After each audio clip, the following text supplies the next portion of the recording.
Benza has been the host of a number of television programs, including High Stakes Poker on the Game Show Network, Mysteries and Scandals on the E! Network, and the network's also highly original late-night talk show, AJ After Dark. Benza has also been at the New York Daily News, soon became then the city's most celebrated gossip columnist.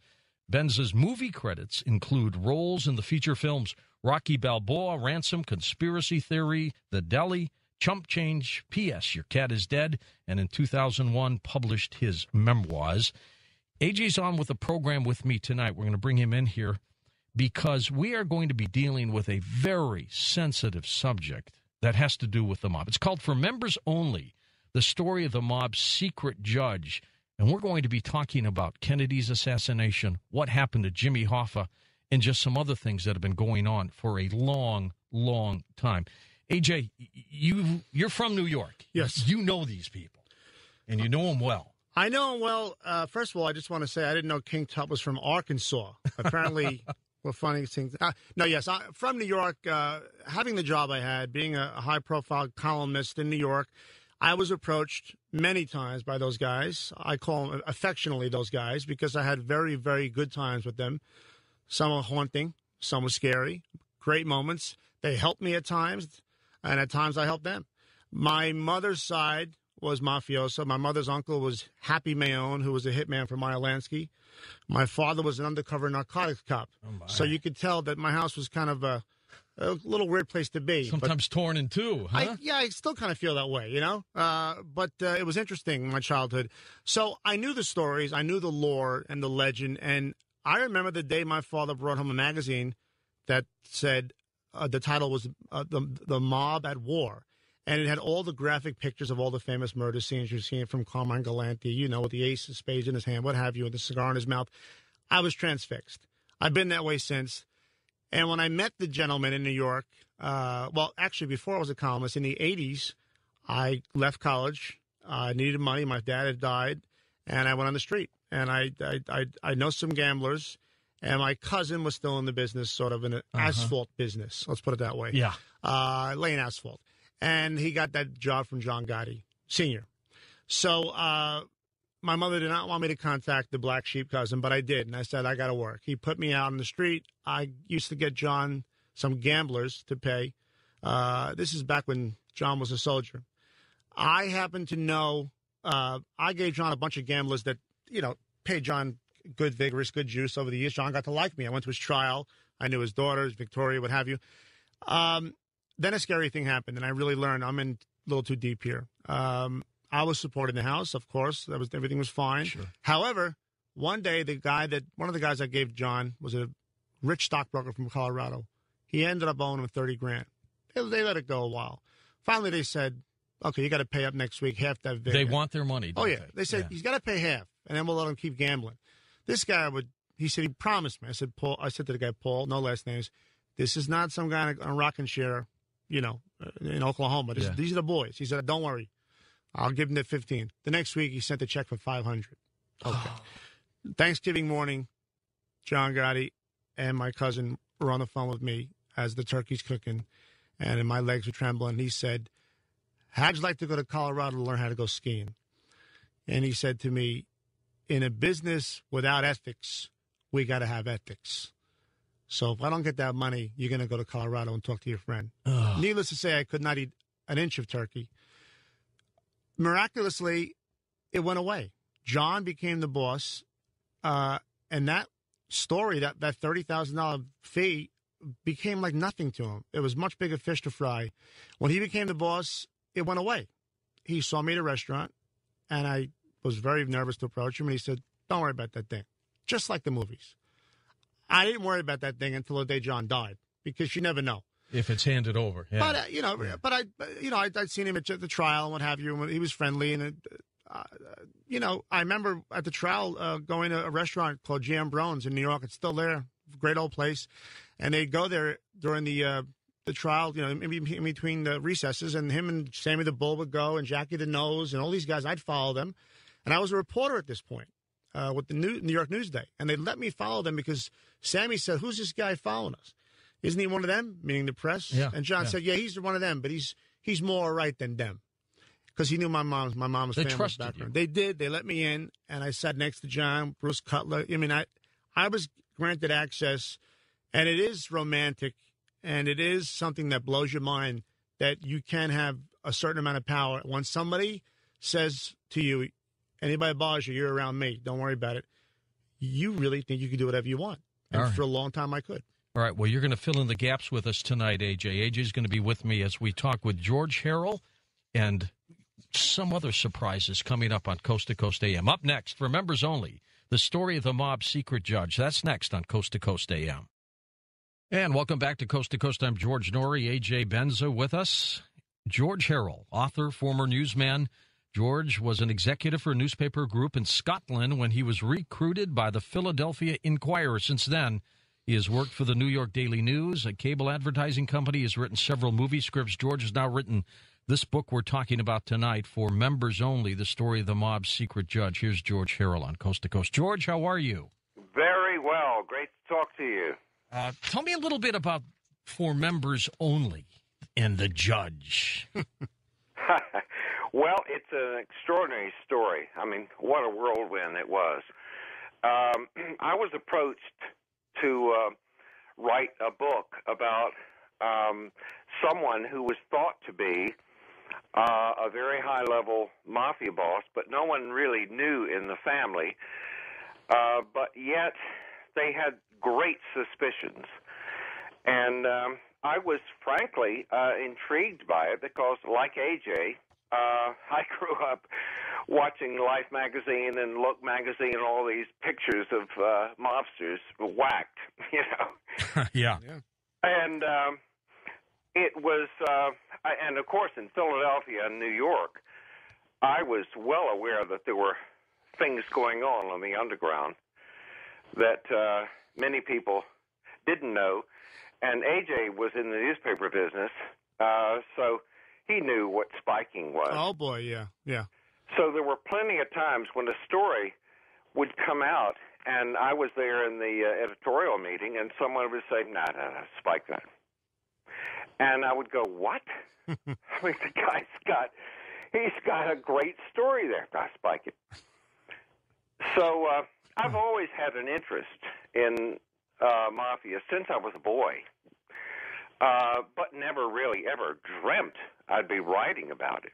Well, let me tell you, it's a fascinating read, and some of the stories we're going to get in with you tonight, George, and also with Jerry Vario when he comes aboard and some of his family stories. AJ, how could a mobster go undetected in the public's eye and control everything? My goodness. Do you think we know what's going on at the White House right now? Yeah, I mean, there are not. so many things we don't know. But I can tell you from experience, I never met Paulie or Sonny, but I do know that gentleman existed, or gentlemen like him, such as him. The public can only know so much. You have to really immerse yourself in that world. And I take pride in saying my father was an undercover Treasury agent because he followed Joey Gallo. He followed Joe Profaci. I guess I kind of learned my reporter instincts from him. I do recall one story, and George, this might ring true. I did a little movie on Mulberry Street, a short film, independent movie with Christopher Maloney, who's now on CSI. He was a nobody back then. Mm-hmm. I'm still a nobody. But anyhow, on this particular scene on Mulberry Street, we were going to gun him down, me and another actor. And he had the fake blood attached to his chest, and the cops showed up. And they said, hold on. You have permission to use this the handgun? And the director said, yes, we have the mayor's film commission department. He said, no, I don't mean that. Do you have permission to have a handgun on Mulberry Street? And we said, oh, yeah, the people know, the mayor's office knows. He says, I'm going to ask you again. Do you have permission? Does so-and-so know? And at that point, our director, who was Italian, said, yes. And the cops got in their car and drove away, and we were able to shoot our gun on Mulberry Street because the last thing people on Mulberry Street want to see or hear is a gun going off. Right. Because it's like shouting Maria in West Side Story in Harlem. And windows are going to open up. When he was asking you if they knew, he was talking about they. Oh, yeah. Right? He meant they, not the cops. He meant does the right man in the right house, in the right chair, know a gun's going to go off at a certain time on his street. And it went off, and there was no problems. But I love your book because I know this to be true. I know this from sit-downs, and I know this from favors being done. From a friend of mine, an Italian kid, beat up, had an altercation. Not a violent guy, but had an altercation in bench nurse with his brother's friend. Beat him up pretty bad. No cops were involved. No lawyers were involved. A phone call was made, and it was settled in an afternoon. How much he would pay to the victim's family. The victim's family could do nothing else to him. It's done. We would be dragged through the court system for 5 years if something like that happened. This person.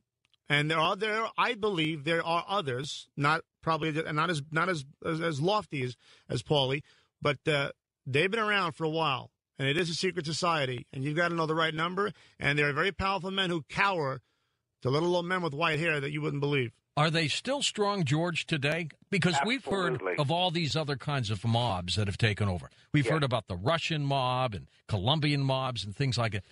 Is the mob that we watched on television and saw Al Pacino play his role in The Godfather, are they still strong? Yes, but they're not in what they used to be in. The mobs that you talked about, the so-called mafias that you talked about, Russian, Chinese, Middle Eastern, Spanish, Mexican, they're into drugs. Today, they're not into drugs. They're into money. They're in the stock market, hedge funds, insurance scams. That's where they're making their money. And they were able to fund it with the money that was passed on. Sounds like they were running the organizations that got all the TARP money. Yeah. No comment. Well, nobody takes an ethnicity seriously until they're criminally dangerous.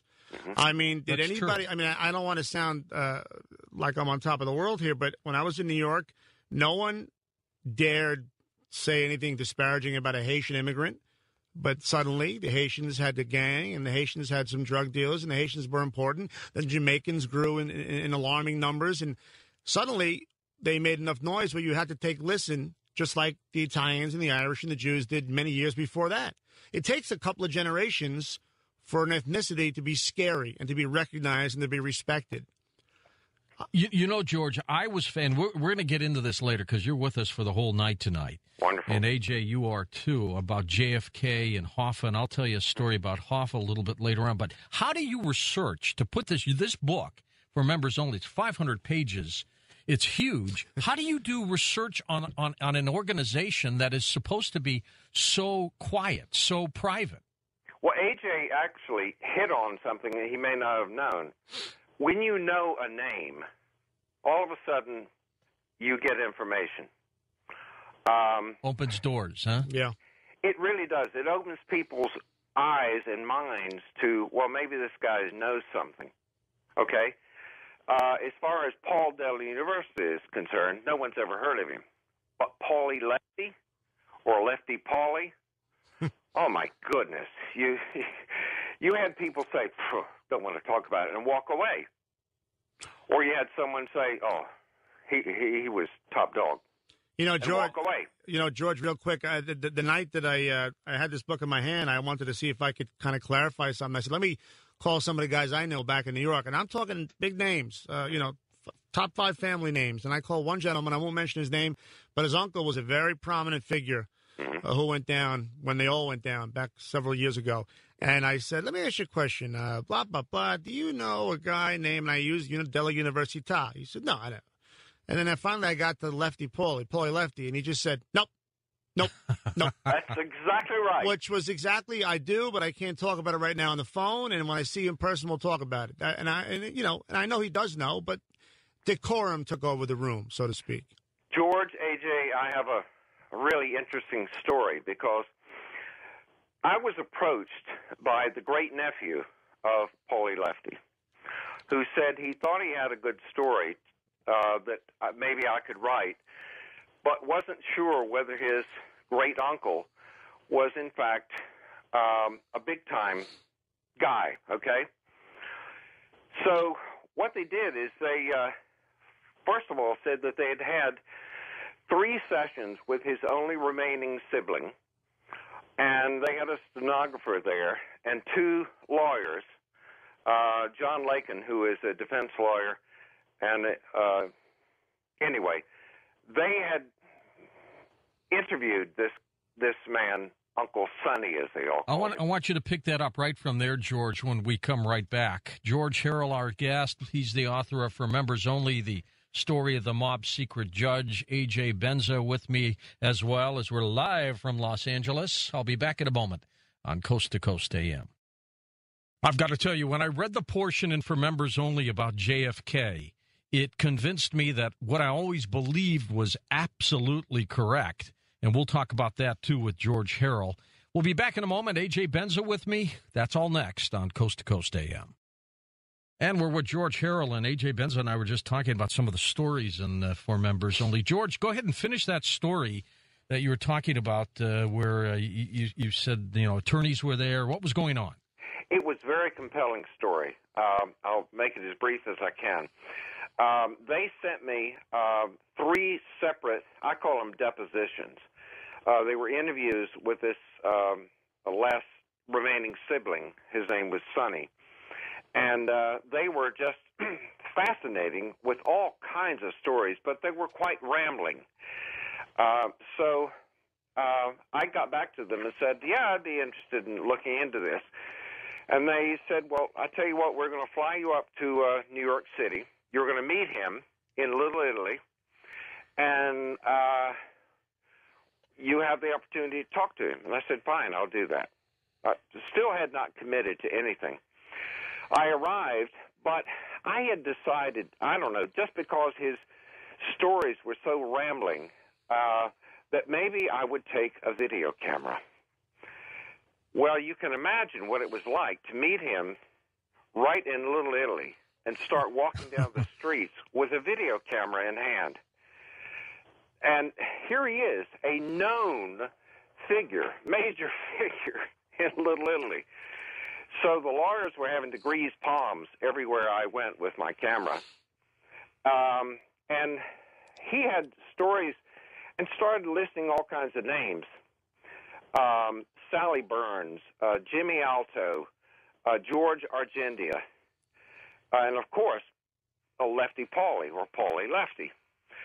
So when the whole week was finished, and I had 17 hours of video. By the way, a portion of it is on a DVD. I've seen it, and it's fantastic. Well, thank you. But that was just amazing how I was able to film that. And a lot of people didn't know I was actually filming. They thought it was just sitting on the table. Anyway, I come back to Florida and immediately got onto the web, and there is no Paul Del Universita. There is no Sally Burns. There is no Jimmy Alto. Right. And those are the names I'm hearing. George Argendia. Who the heck is he? So I happen to have had a copy of Selwyn Rabb's book, The Five Families. Right. You read that? He's the best, Selwyn. He knows everything, yeah. Well, he's a newspaper writer, and he took most of his material from newspapers and some interviews, I gather, from people on the street. And I looked up these names. Nowhere. So they were complete enigmas. Didn't exist. And yet I'd heard all over Little Italy, people confirm these people existed. How could and they were very powerful. How could they stay, George and AJ, under the radar? Well, it's very damaging to look. When you go into a nightclub or to a restaurant and you want to get something done, you mention a name. You got to do it in the right way. Sometimes it's a hand signal. There's the guy, when you talked about the chin, you pointed to you scratch your chin. When you talked about the guy with the nice hair, you rubbed your hair. When it was Angelo Blue Eyes, you touched your eye. It was like a third base coach telling the guy to go home. It was impossible. Yeah. But just to be real brief about when I had this chance to do a talk show, a late night talk show in downtown New York, I presented it to E. They were okay with it, but getting the space, the catering, the booze for the green room, all that was done because of my contacts in the underworld. the company E wants receipts. Naturally, it's Sure, Hollywood. of course. I said, you don't stand it. It doesn't work that way. They don't stand it. It's a different life out It's here. all cash. It's all cash. It's gonna be taken care of, but you got to come with money in your hand, and it'll be fine. And everything was fine. But it's a different they were world. uncomfortable. You got to know the right name and the right time. If you drop it at the wrong time, it's as bad as not knowing the right name. Does that make any sense? It does indeed, and that's what led me to write this book.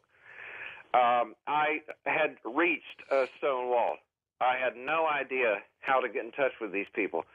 So I thought, well, heck, the people who are probably most knowledgeable about it are the FBI. So I started making phone calls, and people said, never heard of him, never heard of him. And I had to go continually up the ladder until I finally got to someone who said to me, well, we have training about the Mafia, and we have an expert who's now retired, but he really knows everything about the Mafia. And they gave me his contact information. Now, I cannot reveal his name, but I called him, and the first thing he said to me was, not interested. Now, when a person says not interested, and you've given him Paulie Lefty, you know the guy existed. He could have said, never heard of him. He just says, not interested, and you shouldn't be either. The people like Luciano and Genovese and those people, were they truly in command as well? Did they have that kind of power, or were they front guys? Genovese was a front.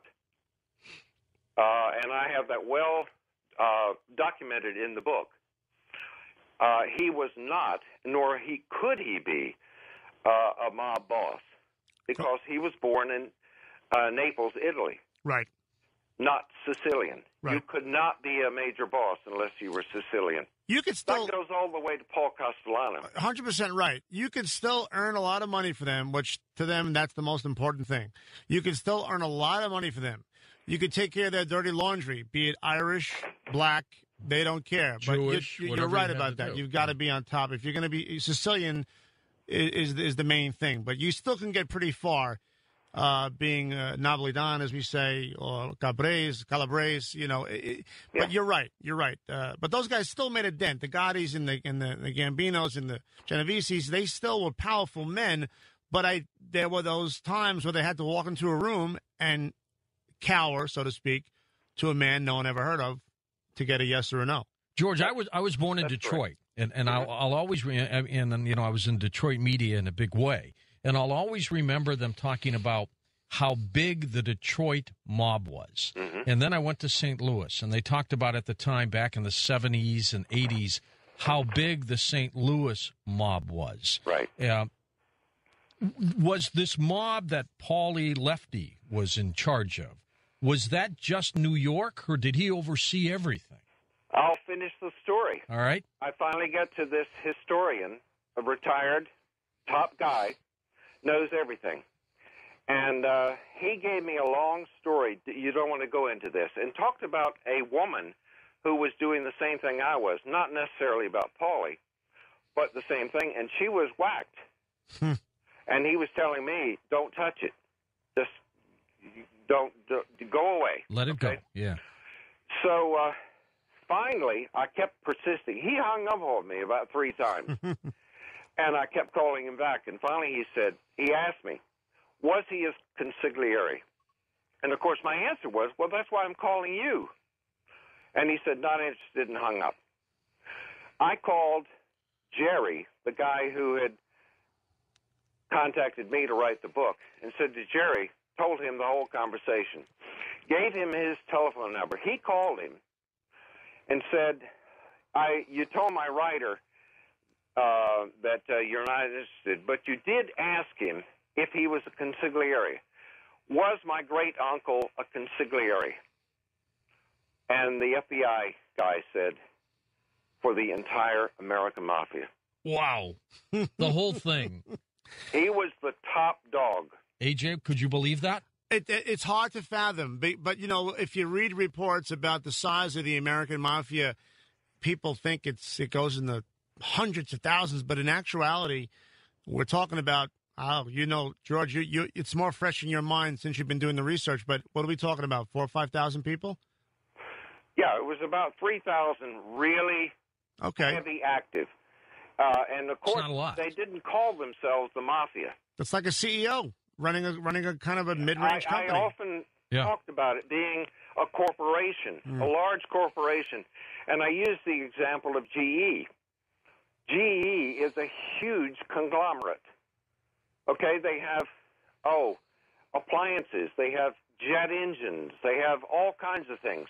But there's one guy in charge. And you just look at that. There are CEOs of each small company. And then there are underlings who are managing director. Yeah, I just think it also goes way back to, Italians. Not to say that there's more pride in Italians have with their heritage, but there's something about an Italian whose father or mother or what have you came from over from the other side through Ellis Island. There's some kind of nostalgic pride there that they wanted to keep intact when it came to the mafioso. They wanted to have the old men. They longed for an old man to have the last word. There used to be fedoras and overcoats, cashmere coats, nice shoes. Now it's sweat jackets and Nike running shoes. I think those young kids, they needed a man like that to have spanned all those generations to give the yes or no's. Absolutely. It's well documented in the opening of the book, the first few chapters, how the original Delaware University family came over in the early 1900s, and they really were looking to establish a wonderful life in the land of opportunity. Well, he was Italian. He couldn't get a job. No one wanted to employ him. And through that, he accidentally ended up working for some major hitters during the time of Massario and others. Yeah, Maranzano and the likes, yeah. That is correct. Right. And so consequently, that heritage in America was all pervasive through generations. They fought to become somebody, even though it might have been illegal in crime, but they became somebody. And most of these people in second generation didn't want their sons to get into the mob. They wanted them to become doctors and lawyers and stockbrokers. Or you remember The Godfather, Marlon Brando. He didn't want the Senator Corleone, President Corleone. But there's something about, I don't know what it is about my genes. I'm speaking for a lot of Italians now, and a lot of them are going to get mad at me. But you can don't call my father a liar, but you can call my grandfather a pirate. It's that nostalgic era of bootlegging and getting things done, establishing your name, establishing your ethnicity, building a city, building a nation. Irish have their pride, the Jews have their pride, the Italians have their pride. It's just sometimes it's in different things. However, the Mafia combined several different ethnic types. Meyer Lansky, for all intents and purposes, was one of the biggest players ever. Sure. And I hate to say it, but we're proud of it. We have kind of a chip on our shoulder at times when we know if we have a member of the family that can make a phone call. It's that thing that we say, I got a guy. Whether it's you need your transmission fixed, you need the best doctor at Presbyterian Hospital, I got a guy. I got a phone call I can make, and your problems will be taken care of sooner than you think. Well, the greatest boon to the Mafia was prohibition. It was the government intruding on everyone's lives. That's what made Joseph Kennedy. Drank. Oh, yeah, still does. Oh, of course. And Cutty Sark. therefore, they came in and saved, as it were, society from being overrun and run by the government. Were the stories, George and AJ, true, where if they whacked someone, they didn't do it at the guy's house, they didn't do it in front of his family, they never hurt the guy's wife or kids? Is all that true? That's code.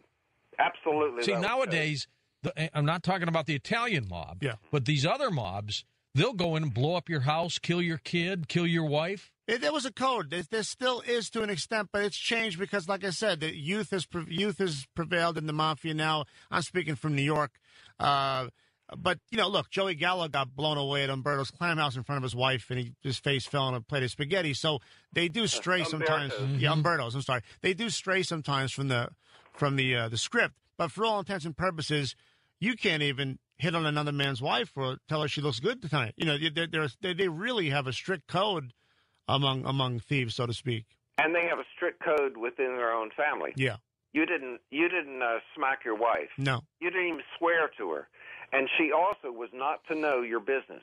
A lot of times the Italian wife was tougher than the mobster and ruled over him, right? At least in the family. Yes.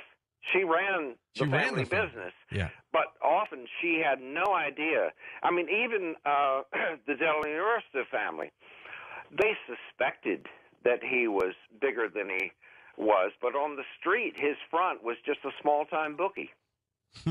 George, tell us a little bit about Jerry Vero, who's going to join us next hour. Oh, my goodness.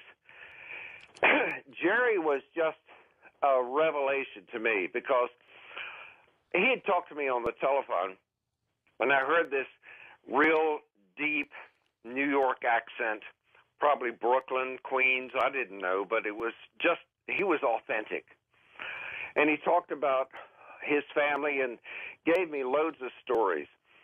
But he had incredible stories to tell me, including the fact that he'd had experience meeting John Gotti's son and had been to the Raven Knights Club where his great uncle was.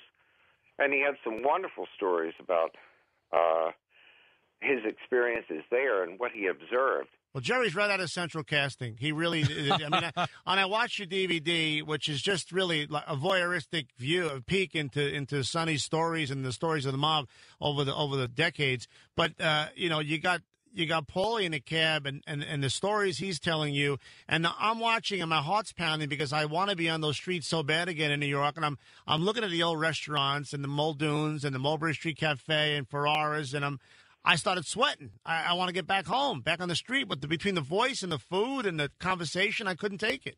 Well, that's what I captured for 17 hours. I mean, it was just endless. And thank God I had the camera with me because I would have run out of paper. George, when did you put it together and realize that this Paulie Lefty truly was the one in charge? It all started with the FBI. Okay. When that guy told me to stay away from it, don't touch it, and then finally confirmed to Jerry that he was the consigliere for the entire American Mafia, it was then that I had a name, Paulie Lefty. But doesn't this fly in the face of everything the FBI is supposed to be? I'm going to go back to my father, and I'm sorry to do this, but he was a Treasury agent, undercover Treasury agent. He could have went FBI. He said, AJ, every one of the men I met that were going for them, that were trying to be investigators, he said he called them the Federal Bureau of Idiots. He said they were not the smartest men on the team that got those jobs. Now, why then, if a man like this FBI agent would know about a Paulie Lefty or Lefty Paulie, why weren't steps taken? They could not nail him. Every time he got word on the street that there was going to be some heat, he would disappear. He'd go down to see Trafficante. He'd go up and see Giancano, and he'd stay with them. Then the heat was off, and they'd come back. Was he truly feared, George? Oh, my God, yes. Yes. It's well documented in the book how even when he was in his very late years sitting in a chair with oxygen, there was a problem that occurred with Jerry's mother. And she was threatened. And Jerry made some phone calls, and within 24 hours, it was solved. Yeah. And I also realized as I walked the streets with him that there were people who didn't bother us because They knew that Sonny was who he was, and they also knew that Jerry was part of the family. All right, we're at the top of the hour, George. We're going to come right back with you and A.J. Benza in just a moment. We'll also introduce you to Jerry Vario and tell you a little bit about him. And then what did John F. Kennedy do to get the mob very upset? That's next on Coast to Coast AM. For members only, the story of the mob's secret judge. And we're going to get into some stories about JFK, RFK, Jimmy Hoffa. I'm going to tell AJ and George a little story about Hoffa as well that they will find fascinating. So we'll be back with them in just a moment on Coast to Coast AM. And welcome back to Coast. I'm George Norrie. We're with A.J. Benza, who's in the studio with me here in Los Angeles. George Harrell, of course, author of For Members Only, and also the consultant on this book. Let me introduce Jerry Vario for you. He's an Italian-American born in Queens, New York, and Jerry was very close to most of the characters in the mob's secret judge and was raised with a strong influence of the Italian culture. Jerry had the potential to be a made man, that's in quotes, because of his contacts. He decided to go into another direction. Here's Jerry on Coast to Coast. Hi, Jerry. How are you? I'm good, George. How you doing? Good. Are you glad you went in the other direction? Oh yeah, there's no doubt. I mean, my uncle warned me probably in the late '80s. He says, kiddo, this thing of ours is going in another direction. It's bad. So he warned me. He did. I'm going to get into some stories with you later, Jerry, about Jimmy Hoffa and see if you can shed some light on it for us. On things that you've heard. George, back to you now. The judge. How did Paulie get called the judge? Why was he called the judge? Well, it really dated back in his very early life. There was all kinds of issues going on within various crews dealing with Shylocks. Now, Shylocks would loan money, mostly betting money, and then they would call in their debt. And if a guy couldn't pay, you cited one a while ago, if a guy couldn't pay his debt, he would be in trouble. And if he really told somebody, go screw yourself, that's it. He was toast. So if a guy borrowed, let's say, AJ, $10,000 to make a bet, how much did he have to end up paying back? The whole thing? Or no, 10%, plus 10%. Plus the 10%. whole thing plus 10. That's the VIG or the juice, whatever you want to call it. But, not for nothing. There are people on the street who might charge you more VIG or more juice. Depends how desperate you are. There's not honor among all thieves. Some can sense desperation in you. Charge you 20 points, 25 points, depending on the amount you need. But, yeah, you've got to come up with some money when they come knocking. Most people borrowed it for gambling in those days? In those days, gambling. I can't imagine there was any kind of huge drug sort of thing going on. Otherwise, the mob was in on it. But, yeah, gambling, the numbers. Basically the numbers, playing the numbers. I mean, Jerry could speak more about that. I mean, first of all, how you doing, Jerry? Good, I'm good, AJ. How are you? Okay, good. I was telling people that I've seen the DVD brought me back to New York, hearing your voice in the back of that cab. But you could speak more of people owing money and VIGs and juices and what happens when someone doesn't pay up. Well, they pretty much borrow money for gambling. They have gambling debts, and then they borrow more. And then when they get to a limit with one Shylock, they go to another. And sometimes they get in trouble and own 3 or 4 Shylocks money. And that's when they get into trouble. And they borrow from one to pay the VIG to the other one. And the old pyramid scheme, Jerry, wasn't it? Oh, it was bad. And what would happen was eventually he just couldn't pay. The VIG was too high, and then they'd wind up killing him, and then no one would get their money. So that's when my uncle stepped in and said, this doesn't make any sense. Someone's got to sit down and work this out. And that's how he started little things like that. I don't think he was the judge yet at that point, but that's when he started negotiating. He was pretty much he probably invented consolidated debt. The fact of the matter Payment is, plans. he really became the judge after the Appalachian debacle. Tell us about that, George. All right. There was a big meeting called with all the bosses in America to meet at this place, Appalachian. Now, the issue was that Vito Genovese had been given the task of organizing the whole affair and where it would be. And he chose Appalachian, tiny little town up in New York. And Paulie and various other people were just appalled because any large group up there would be seen, and it would be very risky. And he talked to all of his buddies, particularly Carlo Gambino. This is just not a good idea. And he warned everyone, you just don't want to do this. Well, then, of course, what happened is by sheer happenstance, they were found out to be there because the streets were lined with these black limousines. What the hell were they doing up in this little town of Appalachian? And Paulie was with George Agendia to go there because he was basically told by Jimmy Alto, you have to be there. But he recognized this was not good and disappeared through the woods in quite a driving feat, which is documented in the book, and went back on the roads just to see the police arriving. Well, when he got back to Little Italy, they called a meeting with Vito Genovese and just tore him a new one. You know, it's not only documented in the book, but here's a better story for you. And, Jerry, you can speak to this as well. Obviously, if you read the book, you'll know that Lefty Paulie was he owned a theater downtown in Little Italy or thereabouts where people, would put on plays. And one of the younger men to do so was Robert De Niro, who played 6 roles in one play back in the day. Still, till he died, Bobby, as they called him, was loyal to Paulie Lefty. And if you remember the beginning of the movie Analyze This with De Niro and Billy Crystal, it begins with them going to this hideaway. Classic and De Niro escapes that meeting with the cops. It's very similar to what happened in real life, and it makes you wonder how many of these stories, these original ideas, how many of these ideas are original from a screenplay, or are they taken from what actually happened in real life? I think De Niro knew that story and put it in the movie, or at least the Jerry told me that if I really wanted to see what it was like, I should get The Bronx Tale. Yeah.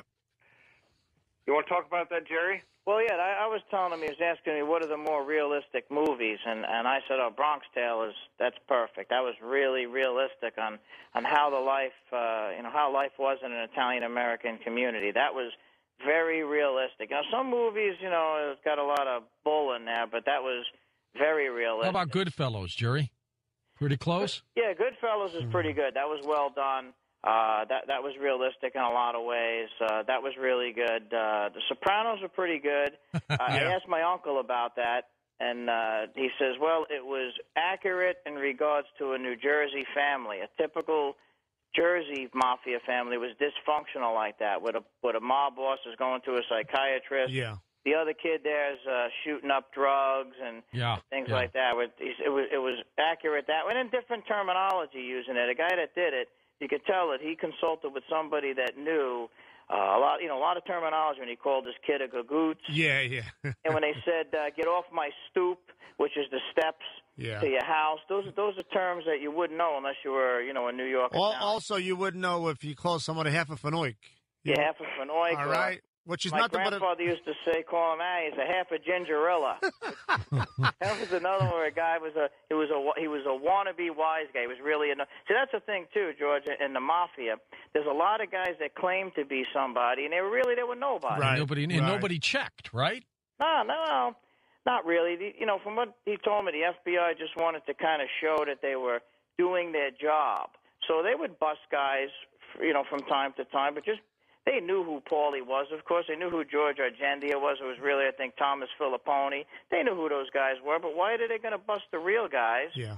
What do they care? They just want to appease the public, is what I was told. That's why they never bothered Paulie or Jimmy Alto or any of those, the true heavy hitters. My father was told when he was undercover he was married at the time, to try to date Joe Profaci's daughter, who lived around the corner on 86th Street in Brooklyn in a big house. We lived on 80th Street. And it was a task my father really wasn't up to, being that he was married, and how could he pull it off? He tried for a while. He wooed her a little bit, but all they wanted was information on Joe. Not that they were going to take him down. They just wanted to get closer to his way of life. Right. So you're right. They do tend to. They know they're around, but they're not going to come storming through the door with rockets. You know. There was another aspect that I determined as I was doing my research, that there were outright lies told to the press, the FBI, and other authorities. And there was clearly a concerted effort to provide disinformation out there. If a guy was in trouble, rather than whack him, you nailed him. You just said, so-and-so is going to do whatever heist it might be. And he was arrested. But the guys that were really behind the scenes were never known. That's how George Argendia and Jimmy Alto and some of those, they never really knew about them because no one ever talked about them. George, let's get into JFK. Yeah, sure. This is an incredible story that you document in the book for members only. Mm-hmm. And I think for everyone to know the perspective of what may have happened to Kennedy, don't we also have to begin with his father and his father's role with the mob? How important is that? It's critical because we talked about Prohibition briefly. During the Prohibition, there was a real shortage of booze, and Joe Kennedy had all the contacts in Ireland and Great Britain. So he actually imported, illegally of course, booze. And Frank Costello acted sort of like his distribution network. Yeah, he had the mob as his distributors, basically. Exactly. Right? Cutty Sark, right? That's exactly how it all started. Yeah. Therefore, the Kennedy money all came from illegal booze. Now, therefore, he had a connection with the mob. So as the boys grew up and got into politics, and by the way, politics was very corrupt. Duh. It's all cleaned up now. Now it's nice and shiny. Yeah. Sure. Oh, no, it's just fine today. Yeah. But in those days, it was amazing. And that's documented, some of it in the book. Did the boys know what Dad was doing?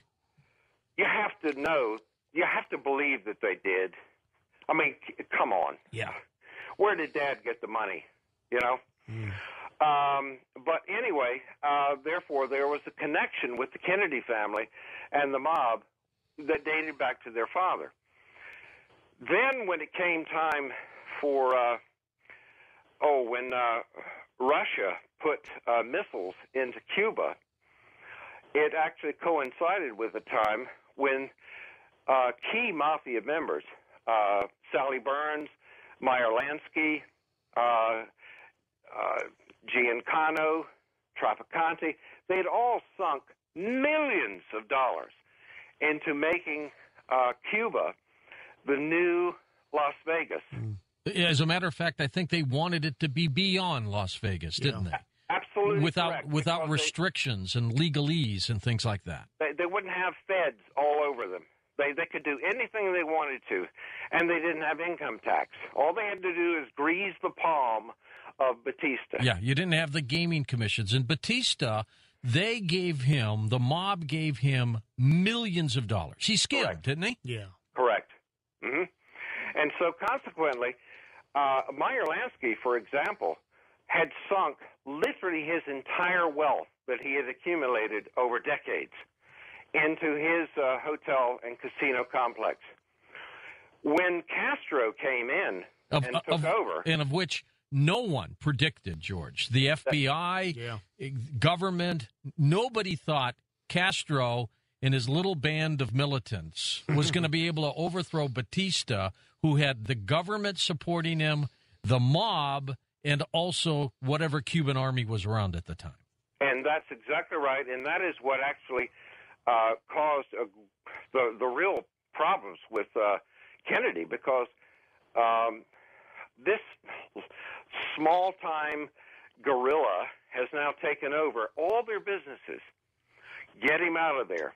And so Kennedy put together this covert team of Cuban refugees and worked with the CIA to ultimately invade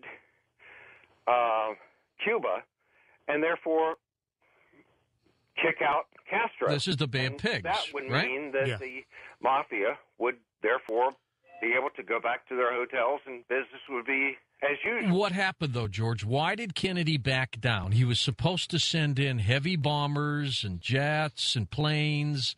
He backed down. Instead, this small band of mercenaries go into Cuba. Castro's army destroys them. The mob hates Kennedy. You know, they call him every word in the book for backing up. Why did he back down? I really believe it had to do with the fact that we found out many years later that Castro had the support of Russia. And Russia was, in fact, our bitter enemy, but also were a nuclear power. And I think what he saw, we don't know, but you can bet that Russian leaders called Kennedy and said, lay off. But didn't the Mafia also have their hands on Castro? Castro was in the Mafia's pockets as well. It was a no-lose situation for the mob if Castro took over. It's exactly right. Yeah, he was the backup, wasn't he? But they had nothing. Yeah, they were fine. You see, the Mafia did not realize that Castro was lying to them.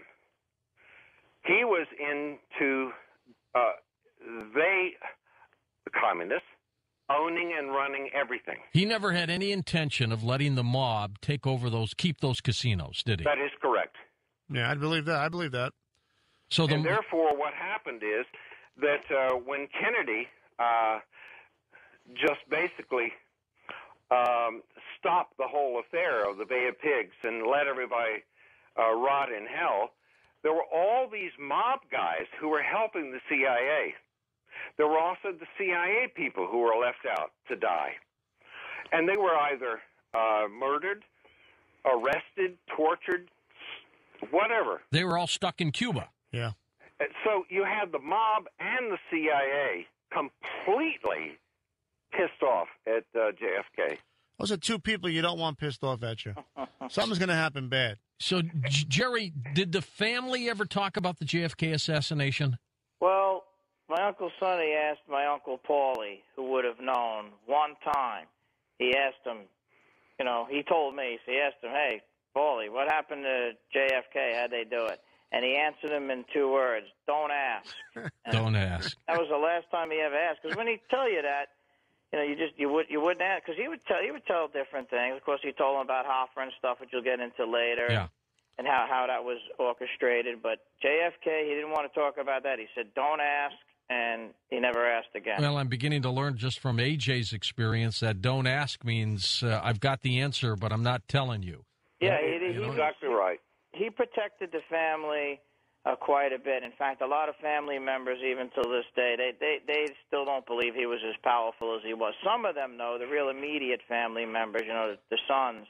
But the other family, they when I first came out with this, they sent me emails. That's all a lot of bull. He is not. And they just don't know. He really protected the family, and if there's something he didn't want you to know, you wouldn't know, and that was it. I just like that mobsters have email accounts. That makes me feel good. That feels nice and fuzzy. You can find somebody on Facebook. Actually, I'm not lying. There is a guy that became a rat and is on Facebook and contacts me.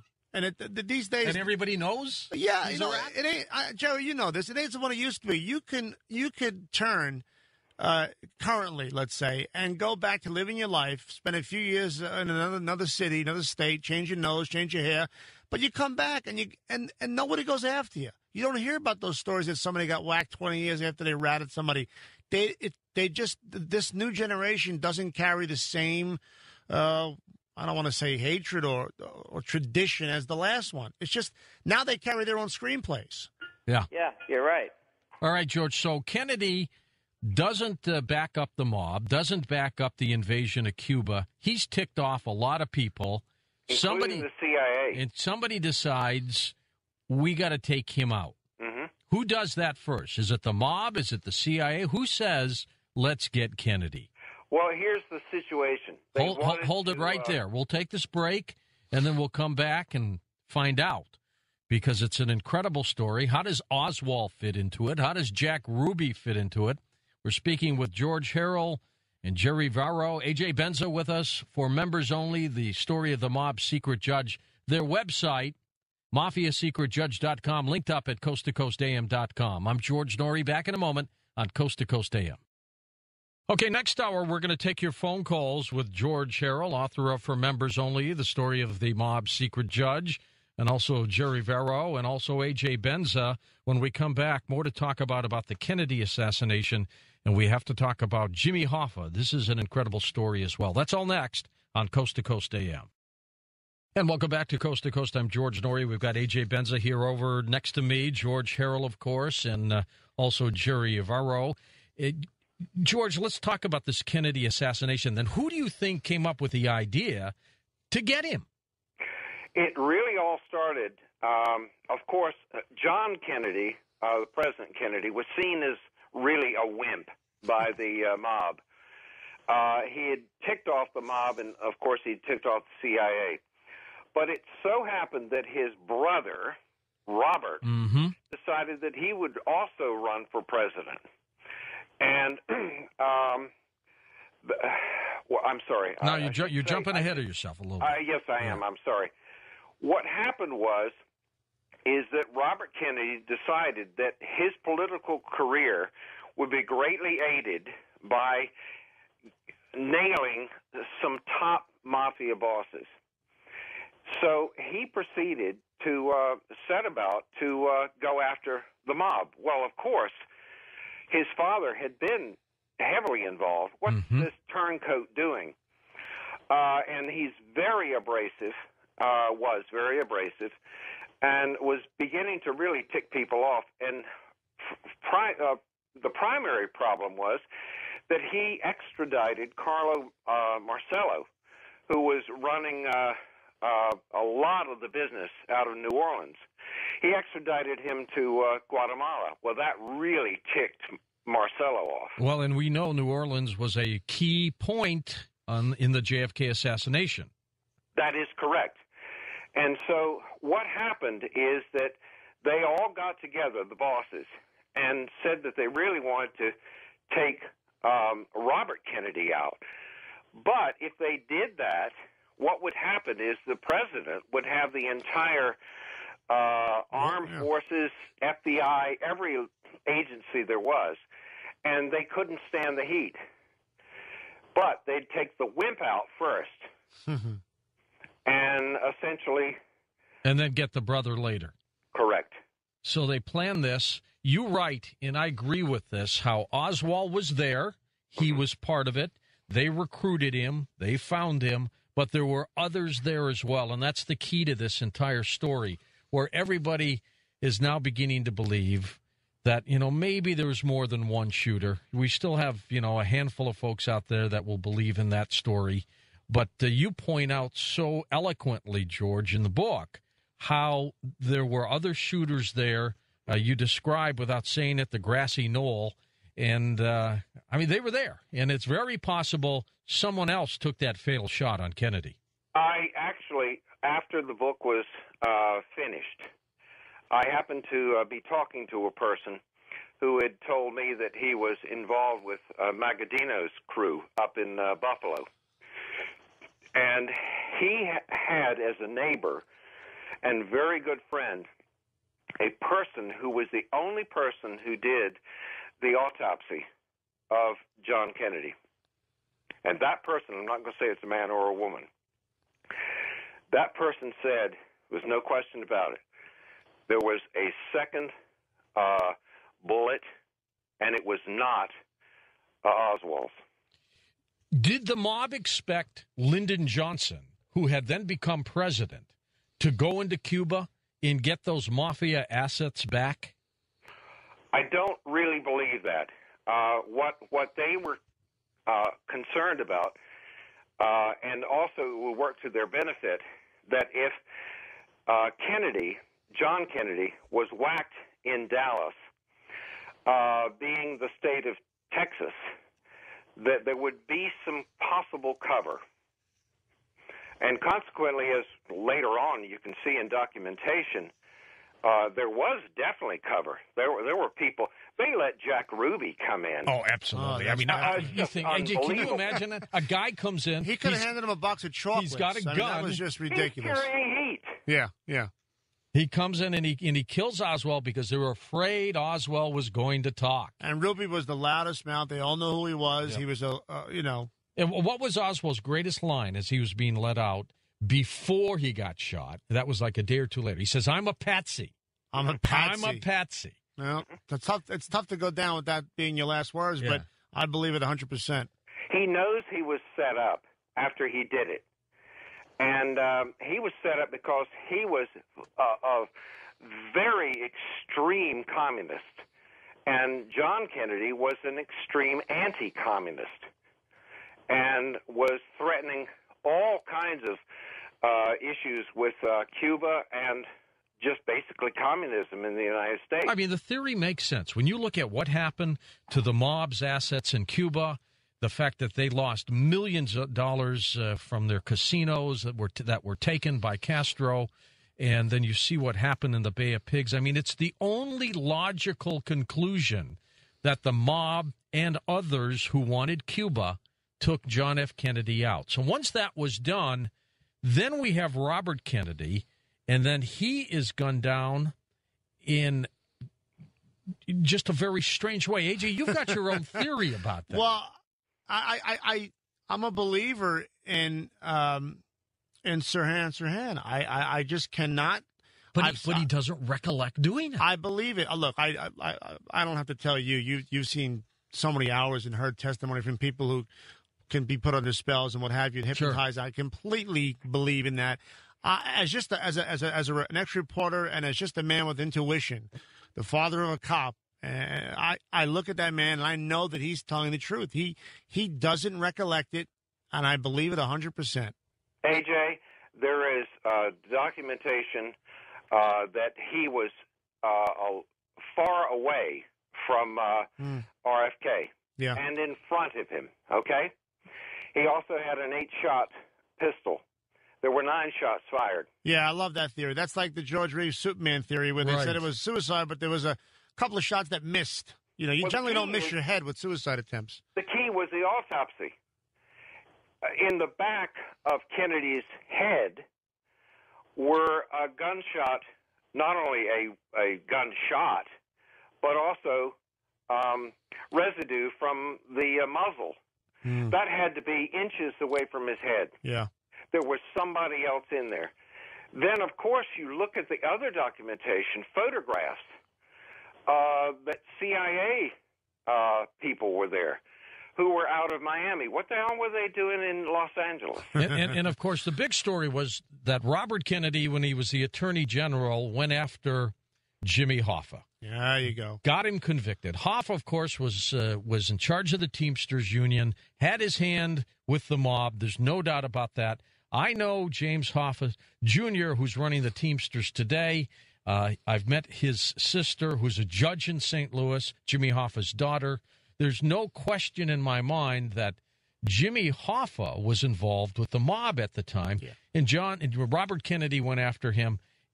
Jimmy Hoffa was getting way too strong as a unionist. He was everywhere. Other union presidents were scared of him. Yeah. His power was growing. They had to get him out of the way, George. So you get Jimmy Hoffa out of the way, that's fine. So he's away. All of a sudden, Richard Nixon pardons him with the deal that you're not going to come back into union politics. Now, here's the interesting part. 1975, I'm a newsman in Detroit. I'm 25 years old, and I have Jimmy Hoffa on one of my television shows. It was his last appearance before he disappeared in July at the Marcus Red Fox. I am walking him to his car, and he's telling me, I want to get back into the union. And, and I said, but, weren't you involved with the mob? And he denied it. He denied it to me. Yeah. But I knew he wanted to get back and run the Teamsters. And I am convinced now, especially after reading your book, George, that after he was supposed to meet these folks at this restaurant, they took him out. Did he know the car was going to be his coffin? No. Oh, he didn't know that. Not too bad. And the driver that you allude to a lot, George, in the book was Chucky O'Brien, who was like his son, but he was like his chauffeur. He was always there with him. I'm still not sure he didn't know about what was going on. Drivers are one of the most dangerous people. The drivers know everything. Well, you know, that's the third man through the door. So theory. they take off on. Now let's bring Jerry in for a moment, because Jerry, was it your uncle or who was it that apparently was the one who crushed up Jimmy Hoffa? No, well, my Uncle Sonny was the one who witnessed it. He was good friends. Well, good friends. He knew Paulie Vario very well, who had a junkyard. And that's a Paulie who's not related to you, or another one? No, he's not related. Okay. No, Paulie Vario, he was a top Lucchese boss. Well, not a boss. He was close, maybe an underboss captain, something like that. He was the one featured in Goodfellas that Paul Sorvino played. Sure. That was Paul Vario. Well, he had a junkyard down, I'd say maybe Brownsville, Brooklyn on Flatlands Avenue, which I've been to years before, which is another story. Yeah. But Sonny was told to go over there. He's saying that Paul Vario called him and said, "Hey, come on over. I got something to show you." And my Uncle Sonny used to go there regularly to visit with him because he said he was a good cook. He said, "Hey, he cooked really good food over there." So he went down there, and there was a black car. He wasn't sure if it was a Lincoln or a Cadillac. He went down to the junket. Vario opens the back door, and he says, "Hey, look who I got in there." He was rolled up in a rug, like an Oriental rug, he described it. He opened the rug. Hoffa was there, and he says, "Whoa," closed the door, and he had one of those cranes where you crush him. He lifted it up with the magnet. And then you dropped it. Crusher. Yeah. And my Uncle Sonny, he describes this vividly. He says, "Jerry, there was this little metal thing that came out of the ground for the hose, you know, because that was a rusty old piece of junk. And he had a little hose there with no nozzle on the end. And as the machine was crushing the car, he put his thumb on the end of the hose, and he was squirting down the car. He says there was, you know, fluids coming out, blood and everything else as he was crushing it. And he says it was really eerie. He had a big smirk on his face while he was doing it. So, of course, Sonny gets back in the car. He goes back. He's living in Manhattan at the time. Goes back, and he takes all his clothes off, and he throws it in the dumpster because he just, you know, he had Hoffa's blood and guts on him, I bet. More important, how was the meal? Everything. How was the meal? What'd they have? Sausage and peppers? What'd they make that day? Who knows? He used to cook all the time. Yeah. We used to go there just to hang out with him. So the rumors called him and told him I got something to show you, and he did, and he reported it. Of course, he told my Uncle Paulie. So we kind of suspect that my Uncle Sonny was sent there for a reason to see it in person, to verify it. Dinner and a show, and he documented it. And he is in a bumper in some car. Yeah, well, yeah. That's what he said. Well, he also tells stories about later on where they're watching TV, him and my Uncle Paulie, and he hears the reports on TV that, hey, he's in Giant Stadium, and all these different, he's in a bridge, and my uncle would yell at the TV, "He's in the steel mills in Detroit." He melted him. He's in the steel mills, like that. So apparently they sent the car back. They melted. They smelt it, I think they call it. And that's what they say. So that's he used to yell at the TV whenever there was a show about Hoffa. And I gotta, and something happened years before that I can verify the story he's telling me that it's true. You know, all these years. Again, I was 25 then. I'm 59 now. So 34 years. I have always wanted to unravel the Jimmy Hoffa story. Did you think it would be with a garden hose squirting blood? And here I am tonight getting the final story, the one I believe on what happened to Jimmy Hoffa. Yeah. They whacked him probably in Detroit, hit him hard. And you write about, George, how they probably changed cars and tricked him a little bit, huh? That's my belief. I don't have any proof of it, but think about it. Why did he go back to that particular car? It just didn't make sense. They were going to crush it, okay? And there's documentation that there was his car still there. Yeah, he was going to meet a mobster for lunch. Yep. The mobster never showed up. Bad sign. I guess Hoffa left in a huff. You know, Hoffa, people have to understand, too. Sometimes you get so close to the mafia, you start to think you're in the mafia. Hoffa's name ended in a vowel. Hoffa wasn't Italian. All right. And AJ, you told me a story while we were talking before we even went on the air, and I won't get too personal on it, but you saw mafia friends who could turn on a hat On me, yeah. And have a different face. You know, and Jerry, you know all about this kind of code. I had a buddy of mine when I was in New York working as a columnist, I got him jobs in different nightclubs and what have you, and he was a manager here, a security there, and he started to make a good living, and he got those jobs through the guys that I knew, the boys.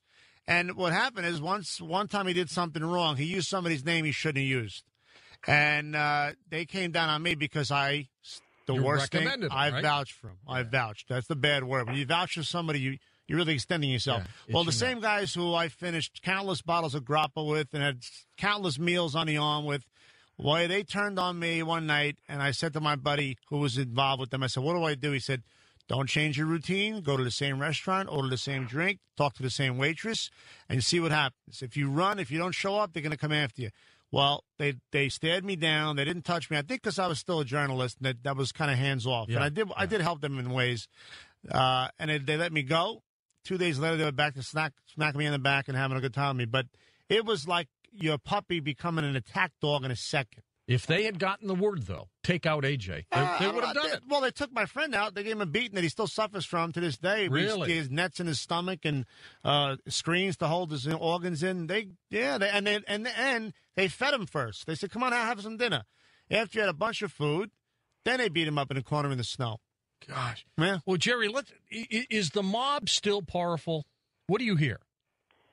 I don't know how. I assume that they are. I mean, my uncles pretty much didn't want to tell us anything past like the mid '90s, and I didn't want to know either. I figured, all right, my Uncle Paulie's already dead. I really don't care what's going on, but I think that they're more powerful than people think they are. I think they just got smart, and they're more under the radar.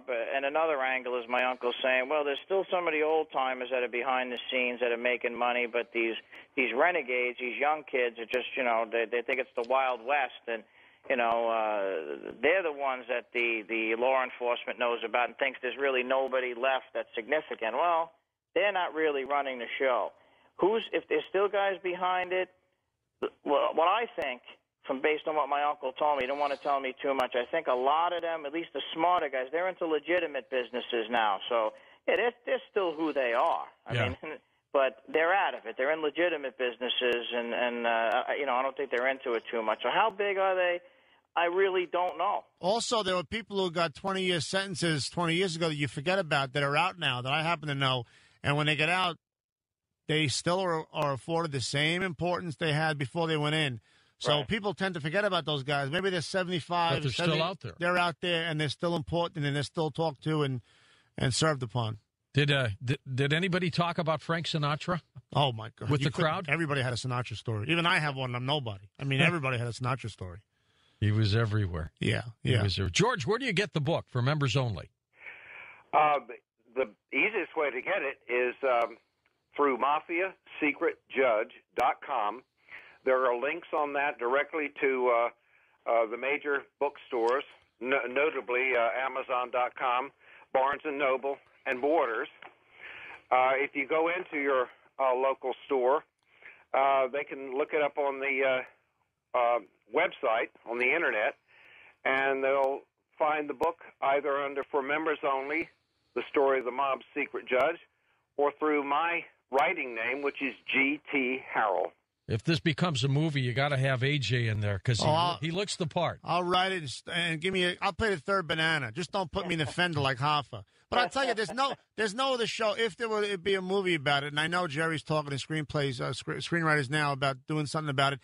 You think about a guy, the judge, you would think about, a guy in the judicial system, but the character that this could become in a movie or a TV show, and I know guys like Scorsese know of these men and know of Paulie Lefty. It would really be a dynamic take on the mafia as what people don't realize it is, and that it can be one man in a little apartment with a jug of wine and a peach in his hand who controls everything. Well, stay with us because we're going to take your phone calls next for George Harrell, author of For Members Only. Jerry Varro will stay with us if you have a question, and also A.J. Benza. If you have a Hollywood story, we've got A.J. here. You might as well ask him. I'm George Norrie. Back in a moment with your calls on Coast to Coast AM.